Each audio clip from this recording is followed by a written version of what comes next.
Special TET তেনেকৈ পাতিব নোৱাৰে। গতিকে প্ৰথম এই 200খন যি বিদ্যালয় আছে, পৰৱৰ্তী যিটো অহাবাৰ যিটো নিযুক্তি হ'ব তাত আমি 200খন বিদ্যালয়ৰ কাৰণে কিছু শিক্ষকৰ পোষ্ট আমি আছুতীয়াকৈ ৰাখিম আৰু য'ত নিযুক্তিৰ ক্ষেত্ৰত তেওঁলোকৰ মিচিং ভাষা জ্ঞানটো প্ৰয়োজন হ'ব।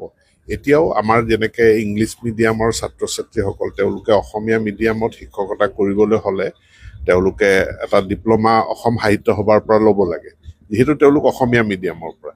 ঠিক তেনেধৰণে অসমীয়া মিডিয়ামত পঢ়ি অহা ছাত্ৰ ছাত্ৰী বা ইংৰাজী মিডিয়ামত পঢ়ি অহা ছাত্ৰ ছাত্ৰী তেওঁলোকে মিচিং মিডিয়ামৰ বিদ্যালয়ত শিক্ষকতা কৰাৰ কাৰণে আমি এটা পৰীক্ষাৰ ব্যৱস্থা কৰিম, যাতে তেওঁৰ মিচিং ভাষাত তেওঁৰ বুৎপত্তি আছে সেইটো প্ৰয়োজন হ'ব। তেনেধৰণে আমি শিক্ষক নিযুক্তি পৰৱৰ্তী অহা বছৰ আমি কৰিম। সেইটো এটা ডিজিটেল পৰ্টেলত সকলোবিলাক আবেদন গ্ৰহণ কৰা হৈছে, আবেদনখিনি স্ক্ৰুটিনি চলি আছে, সময়মতে অৰ্ডাৰ ওলাব। स्कूल का लिस्ट बाढ़ में जो स्कूल का क्षति हुआ है उस स्कूल का सूची हमें मिल गया है।